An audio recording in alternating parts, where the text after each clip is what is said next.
할렐루야. 하나님의 은혜로 오늘도 승리하시는 하나님의 사람들이 되시기를 바랍니다. 오늘은 헌신의 힘이라는 제목으로 말씀을 드리려고 합니다. 이 헌신이라는 것, 우리가 다 떨어진 신발이 아니고, 헌신은 자기 몸을 들여서 수고하고 충성하는 것을 헌신이라고 합니다. 요즘 우리나라의 청년들은 자기는 금수저, 은수저, 흙수저다. 부모를 가난한 자, 능력 부족한 부모를 만났다. 그걸 흙수저다. 그렇게 이야기를 합니다. 그러나 우리나라 전반적으로 볼 때 저희 세대는 지금 흙수저라고 말하는 분들의 수준도 되는 사람이 거의 없었습니다. 온 동네 다 뒤져도 자전거 몇 대 없던 가난한 나라, 가난한 시대에 산 거죠. 근데 요즘 시대 와가지고, 정말 극한 부자들을 두고 금수저다. 연예인들, 세계적인 히트를 치고 알려진 인물들의 그 삶의 모습들을 방송으로, TV로 비춰지면서 그걸 보고 자꾸만 자기는 흙수저다 그럽니다. 여러분들, 금수저는 부모가 이루어 놓은 게 많은 거죠. 이루어 놓았다는 게 뭡니까? 수고하고 헌신한 분량이 많은 것입니다. 여러분, 우리가 이 땅도 거름이 많고 비옥하게 잘 가꾸는 땅은 농사를 어떤 것을 지어도 잘 됩니다. 우리나라 땅은 지금 비옥하고 대부분 농부들이 농사를 짓는 거 보면 너무 농사를 잘 짓는다. 그 생각이 들 정도로 좋은 농산물들을 생산하고 있습니다. 그러나 북한은 어떻습니까? 북한은 농사가 잘 되지 않습니다. 그 생산량도 극히 적고 척박한 것이죠. 탈북자들이 한국에 와서 농촌에 정착해서 농사 짓는 분들의 그 고백이 왜 북한에서는 그렇게 안 되는지 남한에 와서 잘 되는지 그 이야기들을 하는 것을 보게 됩니다. 그래서 저는 그 가난하다가 부유해진 동네에서 목회를 한 적이 있습니다. 온 동네에 젖소를 기르고 그 수입이 많은 지역이었습니다. 그런데 그 동네 본래 그런 것이 아니라 얼마 전까지만 해도 그 지역에서 제일 가난한 동네였다. 자기 마을에 사개부락이 있습니다. 사개부락이 있는 중에 교회 예배당이 있는 부락이 제일 가난했다. 이 제일 가난했던 동네가 제일 잘 사는 지역이 됐습니다. 그것은 어떤 분 한 분이 젖소를 기르기 시작하고 마을 사람들이 이제 너도 나도 따라서 젖소를 기르고 수입이 좋아진 거죠. 그런데 젖소를 기르면 분뇨가 엄청나게 많이 나옵니다. 분뇨가 많이 나오니까 그걸 모아놨다가 발효되면 이제 논밭에 넣는 거죠. 그 넣는 양이 해마다 이제 엄청난 분량을 쌓이게 되니까 척박하던 땅이 기름진 땅으로 바뀌었어. 제가 그 지역에 목회를 하다가 또 다른 지역에 갔는데 밭농사에 고추 같은 경우 소득이 몇 배 차이나 4배 정도 차이. 같은 분량의 같은 포기수를 심어도 4배 정도가 더 많이 나는 지역이 된 겁니다. 다른 지역보다 비교가 안 돼요. 땅이 너무 비옥해지니까 그 생산량이 엄청나게 많은 것입니다. 이 지역에 흙수저들이 금수저로 바뀌는 역사가 일어난 겁니다.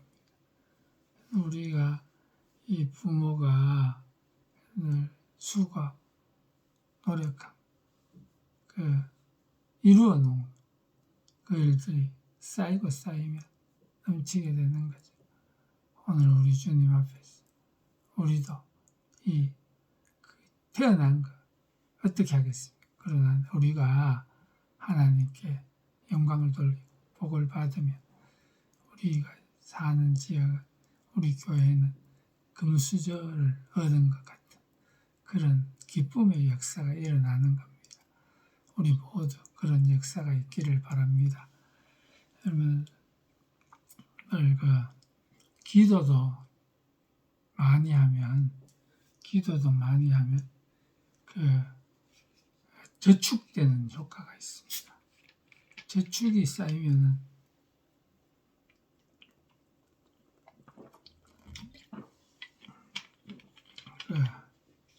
금수저가 잘 되는 거죠. 오늘 믿음의 부모, 기도가 많은 부모, 하나님의 일에 헌신의 분량이 많은 가정은 복을 받습니다. 어느 교회에 부흥회가 있어서 저희 아이와 함께 부흥회에 참석을 했습니다. 담임 목사님이 오라고 그래서 같이 점심 먹자. 그 점심을 식사를 강사 목사님과 함께 그 교회 장로님들 이렇게 같이 하게 됐는데 저희 아이가 그때 대학교에 서울에 있는 대학교에 합격을 해가지고 기분이 굉장히 좋았어요. 들떠 있었는데 그 옆에 계신 은퇴하신 장로님이 우리 아이 보고 너 어느 교회 학교에 합격했냐 그러니까 우리 아이가 이야기를 했어요. 그랬더니만 자기 손녀가 그 학교에 합격을 했는데 1년 다니고 그만두고 서울대학교를 갔다. 그러시는 거예요. 그래서 서울대학교 가니었더니 그 아이들 과외 공부를 시키는데 오래전입니다.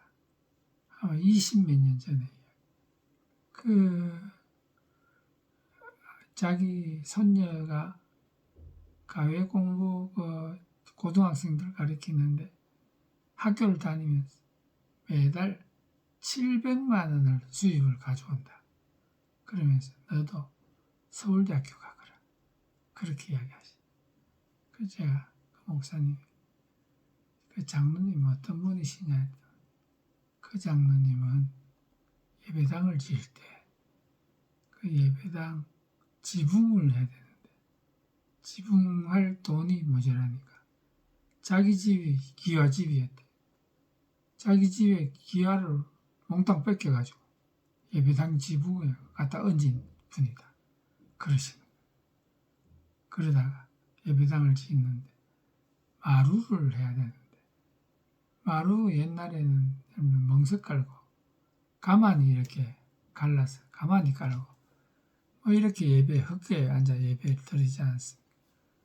근데 하나님 앞에 마루를 깔고 싶은 그래서 어떻게 했냐 성도들이 헌금을 그때 가난할 때 어려운데 옛날에 어려우니까 그렇게 하지 못해 자기 집에 일하는 소를 농사철에 써야 되는데 그걸 팔아가지고 헌금을 해서 예배당에 마루를 하는 헌신을 했다는 것. 정말 귀한 분이라는 생각이 들었습니다. 근데 이분이 귀하니까요. 그 아들이 목사님이신데 목회를 하는데 늘 정말 기적 같은 역사로 좋은 교회에 담임 목사를 부임을 하고 또 목회가 잘 돼 교회가 순적하게 부흥이 돼요. 아름다운 일, 아름다운 열매가 너무 많은 겁니다. 여러분들 우리가 헌신하는 자 없이 이루어지는 일이 없습니다. 초대교회의 부흥의 역사들을 보면 한 번에 3,000명, 5,000명 모였으니까 얼마나 여러분들 교회가 많아서 사람이 많아서 좋긴 하지만 가난한 자도 있고 병든 자도 있고 어려운 자들 많지 않습니까? 돌봐야 되는데 누가 합니까? 그 바나바가 하는 겁니다. 이 바나바가 자기 돈밭을 팔았어. 사도들을 발 앞에 놓고 가난한 자 돌봐주세요. 헌신을 한 거죠. 그 덕분에 하나님의 역사가 이루어진 그 바나바는 사도 바울을 사도들에게 소개하는 일에도 또 마가 요한을 성숙시키는 그 훈련하는 일도 모든 일에 헌신하는 아름다운 헌신이 아름다운 역사를 이루어가는 거죠. 오늘 아름다운 교회 다 원하시죠. 그 교회를 다른 사람이 아니라 이 말씀을 듣는 저나 여러분이 우리가 아름답게 헌신하면 우리 교회들이 전부 다 아름다운 교회가 되는 거죠. 저 아름다운 일이 있는 곳 다 여러분들 그 헌신이 있습니다. 고넬료의 가정에 베드로가 신방 가서 예배를 드릴 때 성령이 그 모인 온 가족들, 친구들, 가까운 사람들 다 받았어. 성령 받는 일이 여러분 쉽지 않습니다. 성령의 기름 부음이 임하는 것은 정말 기도에 힘쓰고 수고하고 헌신해야 됩니다. 하나님께서 고넬료가 기도하고 구제하고 헌신한 것들을 받으셨다고 그랬어요. 그리고 그의 수고 헌신을 그가 드린 기도를 들으시고 그 모인 자들이 다 성령의 부음이 헌신이 있는 거죠. 여러분 가정에 목사님이 신방을 오셨는데 예배를 드릴 때 가족들에게 성령의 기름 부으며 방언을 말하고 병이 낫고 능력의 역사가 일어나고 전도의 문고가 열린 하늘 문이 열리는 역사가 일어나면 얼마나 좋겠습니까? 그 일을 위해서 기도 헌신, 물질 헌신, 몸 헌신, 모든 것에 헌신자, 아름다운 헌신자가 되시기를 축복합니다.